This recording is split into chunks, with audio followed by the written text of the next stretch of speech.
Hi views, నమస్కారం. నేను Misri. Welcome back to నిన్ను కోరి. ఈరోజు కథ ప్రేమ పగల రణరంగం, ఎపిసోడ్ 18. మీ మనసుకు నచ్చే అత్యంత అద్భుతమైన కథ. కథ నచ్చితే లైక్ చేయండి. ఈ కథపై మీ అభిప్రాయాన్ని తప్పకుండా కామెంట్ చేయండి. ఇక కథలోకి వెళ్తే, రాత్రి పగలు రక్తంతో హోలీ ఆడే నాకు కెచప్కి రక్తానికి తేడా తెలియదా శేషు? నువ్వు ఏదో దాస్తున్నావు అనుమానంగా ఆలోచిస్తూ లోపలికి కదిలాడు దేవ. తన గదిలోకి వచ్చిన శేషు డోర్ క్లోజ్ చేసి దానికి ఆనుకుని ఒక దీర్ఘ నిట్టూర్పు విడిచాడు. దేవ వల్ల టెన్షన్తో తన నుదుటిన పట్టిన చెమటని తుడుచుకుంటూ చేతిపై ఉన్న రక్తపు మరకలను చూసి వెంటనే వాష్రూంలోకి వెళ్ళి వాష్ చేసుకున్నాడు. కాసేపటి క్రితం జరిగిన సంఘటనలు అతని మదిలో మెదులుతుంటే తల గట్టిగా విదిలించి తన రూంలోకి వచ్చాడు. అప్పటికే తన ఫోన్ మోగుతుండడంతో చేతుల్లోకి తీసుకున్నాడు. స్క్రీన్పై కనిపించిన పేరు చూసి వెంటనే కాల్ లిఫ్ట్ చేశాడు. పని పూర్తయింది. ఎవరికీ అనుమానం రాలేదు. కానీ ఇంకొంచెం ఆలస్యమైతే వాళ్ళ చేతికి దొరికిపోయేవాన్ని. అవతలి వ్యక్తి చెప్పిన మాటలు విన్న శేషు చిన్నగా నవ్వాడు. భయపడకు, ఇకపై ఇంకా జాగ్రత్తగా ఉంటాను అని చెప్పి కాల్ కట్ చేసి లైట్లు ఆర్పేసి బెడ్పై పడుకున్నాడు. ఉదయం తెల్లవారుతుండగా మెలకువ వచ్చి కళ్ళు తెరిచింది ప్రీష. కట్టేసిన చేతిని కాస్త దూరంలో నిద్రిస్తున్న విధ్వంసుని చూసి గత రాత్రి జరిగిన సంఘటన మళ్ళీ ఆమె కళ్ళ ముందు మెదిలి ఆమె హృదయం బరువెక్కింది. లేచి నిలబడుతుండగా తలపై కప్పి ఉన్న దుప్పటి కనిపించింది. నైట్ లేని బ్లాంకెట్ ఇప్పుడు తన మీదికి ఎలా వచ్చిందా అని ఆలోచిస్తుండగా తన కాళ్ళు ఆమె పాదాల మీద పడ్డాయి. పాదానికి కట్టిన కట్టు కూడా మార్చింది. ఆశ్చర్యపోయింది ప్రీష. ఇదెవరు చేశారు? విధ్వంస్ చేశాడేమో అని ఆలోచిస్తూ విధ్వంస్ వైపు చూసింది. కానీ మత్తులో తూలుతూ తనకంటే ముందే పడుకున్న అతను చేసి ఉండడు అని అర్థమై డోర్ వైపు చూసింది. అది క్లోజ్ చేసే ఉంది. ప్రీష మరింత ఆశ్చర్యపోయింది.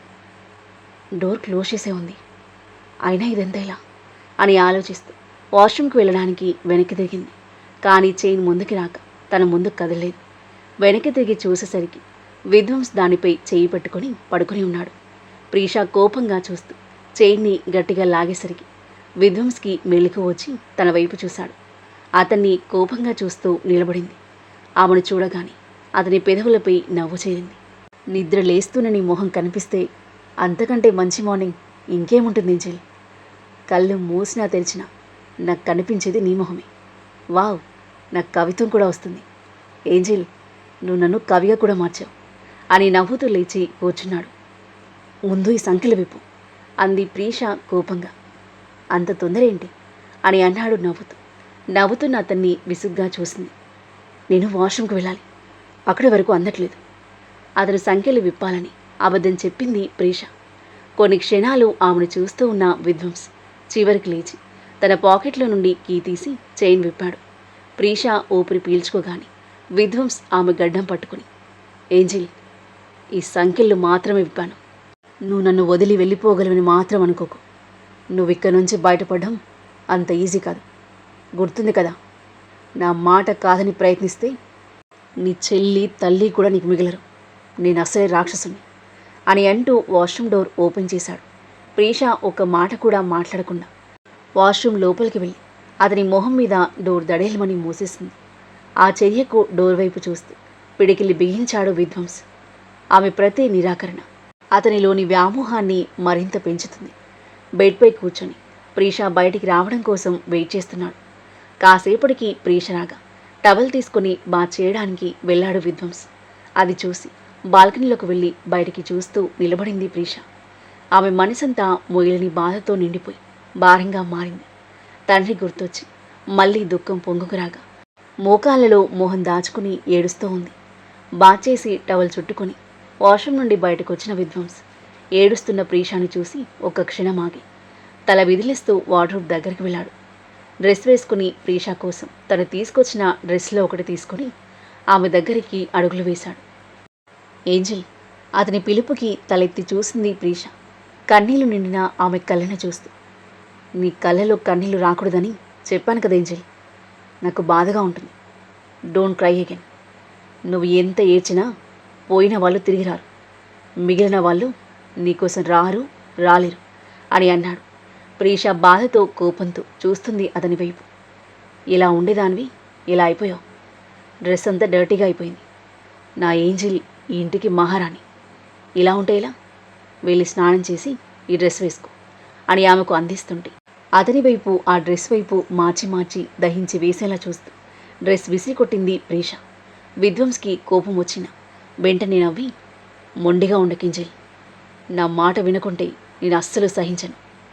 నేను మళ్ళీ వచ్చేలోగా నువ్వు స్నానం చేసి ఈ డ్రెస్ వేసుకోవాలి, లేదంటే అని ఆమె వైపు లస్ట్ నిండిన కళ్ళతో చూస్తూ నేనే బాచేయిస్తాను అని అన్నాడు అదోలా నవ్వుతూ. ప్రీషాకి పిచ్చి కోపం వచ్చింది. అతని వైపు అసహ్యంగా చూస్తూ మొహం తిప్పేసుకుంది.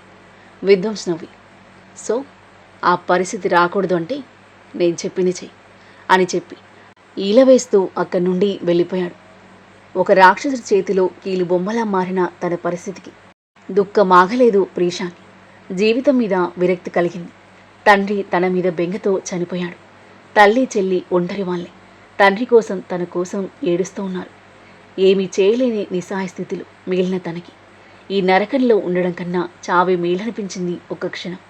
కానీ తన తల్లి చెల్లెలను చూసుకోవాల్సిన బాధ్యత తన మీదుంది. వాళ్ళ కోసమైనా తనిప్పుడు బాగుండాలి. ఎలాగైనా తప్పించుకుని వాళ్ళ దగ్గరికి వెళ్ళాలి. ఆ సంకల్పమే ఆమెలో కాస్త హోప్ కలిగించింది.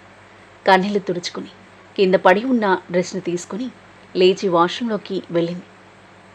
అప్పుడే కార్ దిగి లోపలికొచ్చిన కాళీ హాల్లో అకౌంట్స్ చెక్ చేస్తున్న నాగవల్లి దగ్గరకొచ్చాడు. నాగవల్లి తలెత్తి చూసి, నేను చెప్పిన పని పూర్తయిందా అని అడిగింది. లేదమ్మా, మన పనికి అడ్డొస్తున్న మనిషి ఎవరో ఇంకా తెలియలేదు. ఎంత ప్రయత్నించినా వాడి జాడ దొరకలేదు అని అన్నాడు రగిలిపోతూ. అయితే వాడు మనకంటే ఒక అడుగు ముందున్నాడు. ఇక నుంచి ఒక్క పొరపాటు కూడా జరగకూడదు. కాళీ గంభీరంగా తల ఊపాడు. అవునమ్మా, ఏదో ఒకటి చేయండి. వాడిని ఎలాగైనా పట్టుకోవాలి, లేదంటే మన పని జరగదు అని అన్నాడు కాళీ. నాగవల్లి తలూపి ఆలోచనలో పడింది.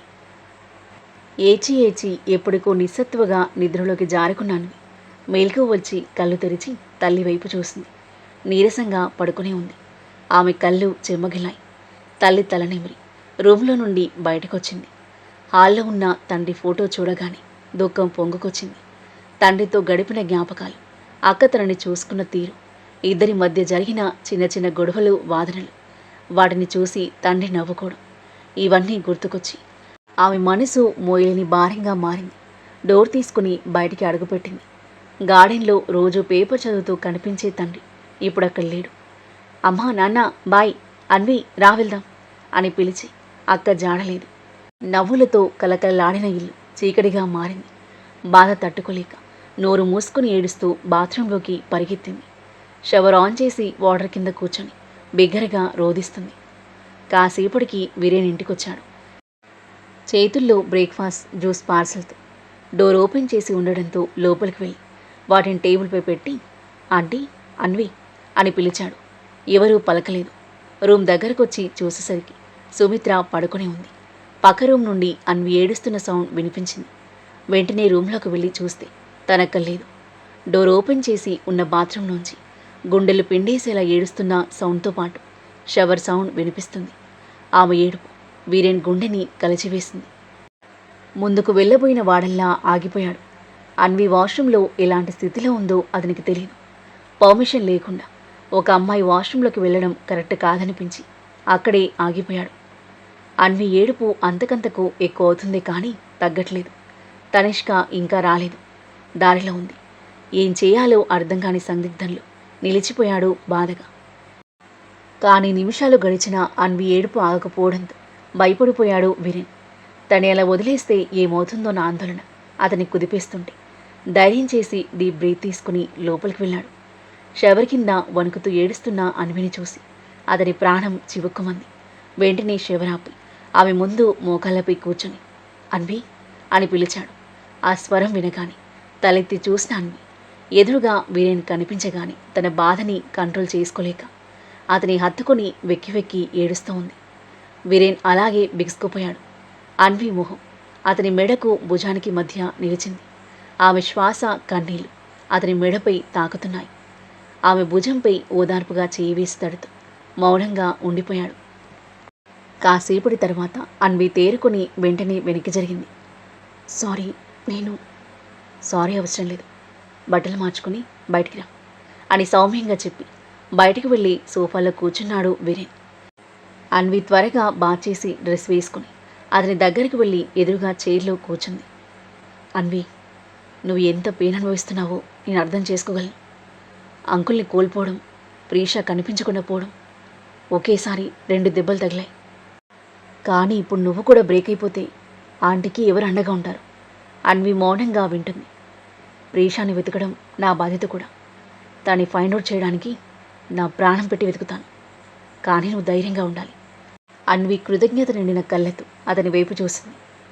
వీరేన్, నువ్వు అక్కని చాలా ప్రేమిస్తావు కదా అని అంది. వీరేన్ బాధతో చిన్నగా నవ్వుతూ తలూపాడు. అక్క నీ గురించి చెప్తూ ఉండేది. నిన్ను కాదన రోజు నిన్ను బాధ పెట్టానని అక్క చాలా బాధపడింది, ఎంతో ఏడ్చింది. వీరేన్ కళ్ళల్లో కన్నీళ్లు నిండాయి. అక్క ఎప్పుడూ ఎవరికీ చెడు చేయలేదు. ఆ దేవుడు మంచి వాళ్ళకి ఎప్పుడూ అన్యాయం చేయడు. అక్కను మనం తప్పకుండా కనుక్కుంటాం అంది అన్వి ఆశతో. వీరేన్ సాలోచనగా తలూపి, అవును, మనం ప్రీషాన్ని తీసుకొస్తాం, ఎంత కష్టమైనా సరే అని అన్నాడు. అన్వి తల ఊపింది. బ్రేక్ఫాస్ట్ తీసుకొచ్చాను, ఆంటీ నువ్వు తినండి. 2 రోజుల నుండి ఏం తినలేదు. నాకేం తినాలనిపించట్లేదు వీరేన్. ఇప్పుడే చెప్పాను కదా నువ్వు స్ట్రాంగ్గా ఉండాలని. ఆంటీని చూసుకోవాలన్నా, ప్రీషాని వెతకాలన్నా ముందు నువ్వు బాగుండాలి. వెళ్ళి తిను. సరే అన్నట్టుగా తల ఊపిన అన్వి సుమిత్ర దగ్గరికి వెళ్ళి లేపింది. కళ్ళు కూడా తెరవలేనంతగా నీరసించిపోయింది సుమిత్ర. తల్లిని అలాంటి స్థితిలో చూసి దుఃఖం ముంచుకొచ్చిన తనని తాను కంట్రోల్ చేసుకుంటూ, అమ్మా లే, వీరేనొచ్చాడు అని అంటూ తనని లేపి స్నానానికి తీసుకెళ్ళింది. అతి కష్టంగా బాచేసి సారీ చుట్టుకొని అన్వితో పాటు బయటకొచ్చింది సుమిత్ర. అప్పటికి తనిష్క కూడా వచ్చేసింది. అందరూ సముదాయించి బలవంతం చేయడంతో అయిష్టంగానే అన్వి తినిపిస్తుంటే కాస్త తినేసింది సుమిత్ర. తల్లికి తినిపించి తను దుఃఖాన్ని దిగమింగుకుంటూ ఏదో తిన్నాననిపించింది అన్వి. వీరేన్, ప్రీషా గురించి ఏమైనా తెలిసిందా? కన్నీళ్లతో అడిగింది సుమిత్ర. ఇంకా లేదాంటీ, ఖచ్చితంగా ఆ నాగవల్లి దగ్గరే ఉంది, అది మాత్రం కన్ఫర్మ్. పోలీసులు వెతుకుతున్నారు. నేను కూడా నాకు తెలిసిన వాళ్ళతో ట్రై చేస్తున్నాను ప్రీషాని అక్కడి నుండి తీసుకురావడానికి. మీరు ధైర్యంగా ఉండండి. ప్రీష త్వరలోనే తిరిగి వస్తుంది. అప్పుడు మీరు ఇలా ఉంటే తను ఇంకా బాధపడుతుంది. సుమిత్ర ఏడుస్తూ తల ఊపింది. ఎంత ఏడ్చినా తీరని బాధ ఆమెది. అన్వి, తనిష్క ఆమెను సముదాయించి పడుకోబెట్టారు. నిద్రపోతే అయినా బాధ మర్చిపోతుంది అని. తనిష్క అన్వికి తోడుగా ఉండగా ఇంపార్టెంట్ మీటింగ్ ఉండడంతో ఆఫీస్కి వెళ్ళిపోయాడు వీరేన్. విధ్వంస్ తన రూమ్లోకి వచ్చేసరికి ప్రీష బాల్కనీలో నిలబడి బయటికి చూస్తూ ఉంది. తలస్నానం చేసి తను ఇచ్చిన డ్రెస్ వేసుకుని ఉండడంతో అతని పెదవులపై చిరునవ్వు చేరింది. మెల్లిగా అడుగులు వేస్తూ ఆమె దగ్గరికి వెళ్ళి ఆమె జుట్టు పరిమళాన్ని లోతుగా పీలుస్తుంటే అతని ప్రెజెన్స్ని ఫీల్ అయిన ప్రీష ఉలిక్కిపడి వెనక్కి తిరిగి కోపంగా చూసింది అతని వైపు. గుడ్ గర్ల్, ఇప్పుడు బాగున్నావు అని అంటూ ఆమె చెంపపై తట్టబోతుంటే అసహ్యంగా చూస్తూ వెనక్కి జరిగింది ప్రీష. విధ్వంస్ వెకిలిగా నవ్వి, నువ్విలా దూరం పెడుతుంటే నాకింకా నీకు దగ్గర అవ్వాలనిపిస్తుంది. ఏదో మ్యాజిక్ ఉంది నీలో. బాయ్. ఇంపార్టెంట్ వర్క్ ఉండి 4 డేస్ వేరే స్టేట్కి వెళ్తున్నాను. నిన్ను వదిలి వెళ్ళాలని అస్సలేదు, కానీ తప్పదు. అమ్మ ఆర్డర్. ఈ పెద్దోళ్ళకి పిల్లల కోరికలు అర్థం కావు అని నవ్వుతూ అన్నాడు. అతను 4 రోజులు కనిపించడు అంటే కాస్త రిలీఫ్గా అనిపించింది ప్రీషకి. అన్నీ మర్చిపోయి ప్రశాంతంగా ఉండు. నీ గురించి నాకు ఏ కంప్లైంట్స్ రాకూడదు. వస్తే వెంటనే వచ్చేస్తాను. ఏం చేస్తానో నాకే తెలీదు అని నవ్వుతూనే స్ట్రాంగ్ వార్నింగ్లా చెప్పేసి బాయ్ అంటూ నవ్వుకుంటూ వెళ్ళిపోయాడు. విరక్తిగా నవ్వి లోపలికొచ్చి బెడ్పై కూర్చుంది ప్రీష. కాసేపటికి పని మనిషి టిఫిన్ తీసుకుని లోపలికొచ్చింది. అమ్మ టిఫిన్. ఆమె మాట పూర్తయ్యేలోపి, నాకేమీ వద్దు, మళ్ళీ రాకు, నన్ను ఒంటరిగా వదిలి ప్లీజ్ అని అరిచింది ప్రీష. పని మనిషి అయోమయంగా వెనక్కి తిరిగి కిందకు వెళ్ళిపోయింది. రాత్రి 7 గంటలు. మిత్రుతో పాటు అప్పుడే ఇంట్లోకొచ్చాడు దేవ. హాల్లో ఇందుతో పాటు కూర్చున్న నాగవల్లి దేవను చూసి పిలిచింది అతని దగ్గరికి వెళ్తూ. మిత్ర తన రూమ్కి వెళ్ళగా దేవ ఆమె దగ్గరకొచ్చాడు. దేవా, నా కోసం ఒక పని చేస్తావా? చేస్తానమ్మా, ఏం చేయాలో చెప్పు. ఆ అమ్మాయికి భోజనం తినిపించాలి. ఏమంటున్నావమ్మా? నేను తినిపించడం ఏంటి? అయోమయంగా అడిగాడు. అవును, నువ్వే తినిపించాలి. నువ్వు వేరే వాళ్ళని పంపమ్మా, నేను చేయలేను. ఇంకెవరూ చేయలేరు. పని మనిషిని పంపాను, కానీ దాని మాట వినలేదు. భోజనం తినలేదు. పొద్దునుండి ఏమీ తినకుండా పస్తులుంది. నా చేత గాని ఇందు చేత గాని అస్సలు తినదు. నువ్వు ఒక్కడవే మిగిలావు. ఇంకెవరూ చేయలేని పనిని నువ్వు చేయగలవు. దాని అల్లెల్ని నువ్వు భరించగలవు. అది తినలేదని విధ్వంస్కి తెలిస్తే మళ్ళీ గొడవ చేస్తాడు. పాపం మా పనివాళ్ళు వాళ్ళ ఉద్యోగాలని ప్రాణాలను పోగొట్టుకుంటారు. అన్నీ కోపం నీకు తెలుసు కదా. కానీ అమ్మ, ఇంకేం మాట్లాడకు. ఈ అమ్మ మాట కాదంటావా నువ్వు అని నాగవల్లి అనేసరికి ఒప్పుకోక తప్పలేదు దేవాకి. సరే అని అతను అనడమే ఆలస్యం. ఇందు ప్లేట్ తీసుకురా అని కేకేసింది. నిమిషంలో ప్లేట్లో ఫుడ్ తీసుకుని వచ్చి దేవాకి ఇచ్చింది ఇందు. ప్లేట్ తీసుకుని గంభీరంగా ప్రీష దగ్గరికి నడిచాడు దేవా. నాగవల్లి ఇందు ఒకరినొకరు చూసుకొని నవ్వుకొని మెల్లిగా ఎవరు చూడకుండా దేవ వెనకే ఫాలో అయ్యారు. ఆ తర్వాత ఏం జరగబోతుంది? భోజనం తీసుకుని వచ్చిన దేవాని చూసి ప్రీష ఎలా రియాక్ట్ అవుతుంది? దేవామకు భోజనం తినిపించగలడా? దేవాని ప్రీష దగ్గరికి పంపడం వెనుక నాగవల్లి ఉద్దేశం ఏంటి? ఇందు నాగవల్లి ఏం ప్లాన్ చేస్తున్నారు? ప్రీషా పట్ల దేవ మనసు మారుతుందా? మాస్క్ మ్యాన్ ప్రీషాని కాపాడగలడా? ఈ ప్రేమ పగల రణరంగంలో ఎవరి జీవితం ఏ మలుపు తీసుకోబోతుంది? అద్భుతమైన కథనంతో ఊహ కందని మలుపులతో ఎంతో ఆసక్తికరంగా సాగి ఈ కథ యొక్క నెక్స్ట్ ఎపిసోడ్ కోసం మన నెక్స్ట్ వీడియో చూడండి. కథ నచ్చితే లైక్ చేయండి. ఈ కథపై మీ అభిప్రాయాన్ని తప్పకుండా కామెంట్ చేయండి. ఇంకా ఇలాంటి ఇంట్రెస్టింగ్ స్టోరీస్ కోసం మన ఛానల్ని సబ్స్క్రైబ్ చేయండి. Thank you for listening.